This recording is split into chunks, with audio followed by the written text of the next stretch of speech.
AFC Asian cup বাছাই পর্বের ম্যাচে আজ সন্ধ্যায় সিঙ্গাপুরের মুখোমুখি হবে বাংলাদেশ। সেই ম্যাচের আগে বাংলাদেশের একাদশটা কেমন হতে পারে বা বাংলাদেশ কোন ফরমেশনে দলটা সাজাতে পারে বা কেমন আক্রমণ ভাগ থাকতে পারে সব কিছু জানবো এই ভিডিও। তার আগে যারা চ্যানেলটি সাবস্ক্রাইব করেননি তারা চ্যানেলটি সাবস্ক্রাইব করে পুরো ভিডিওটা দেখুন, তাহলে জানতে পারবেন সিঙ্গাপুরের বিপক্ষে বাংলাদেশের যে একাদশ সেই একাদশটা কেমন হবে এবং পরবর্তীতে বাংলাদেশ দল থেকে কাকে তুলে কাকে মাঠায় নামানো হবে। একাদশে গোলরক্ষক হিসেবে অবশ্যই আমরা মিতুল মার্মাকে দেখতে পারবো, যেখানে তারপর বাংলাদেশের ডিফেন্ডারে আমরা দেখতে পারবো তাজউদ্দিন, তপু বর্মন, তারেক কাজী এবং বলা যায় সাদউদ্দিন। মোটামুটিভাবে তারাই থাকছে ডিফেন্ড লাইনে। পরবর্তীতে যদি আমরা দেখি মিডফিল্ডে আছে,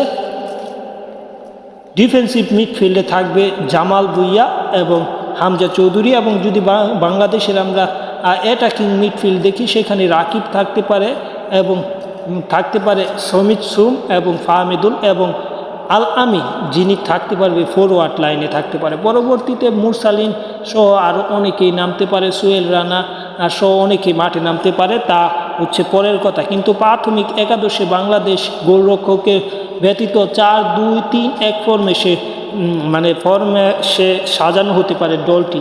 সেই হিসেবে যেই ফরমেশনে সাজাক না কেন বাংলাদেশ অবশ্যই চাইবে সিঙ্গাপুরের বিপক্ষে ম্যাচটি জিতে এএফসি এশিয়ান কাপ খেলার হাতছানিটা নিজেদের করে নেওয়ার জন্য। যাই হোক, খেলার আপডেট পেতে চ্যানেলটি সাবস্ক্রাইব করুন এবং পাশে থাকুন। ধন্যবাদ সকলকে। পরবর্তী ভিডিও অবশ্যই দেখবেন এই চ্যানেলে।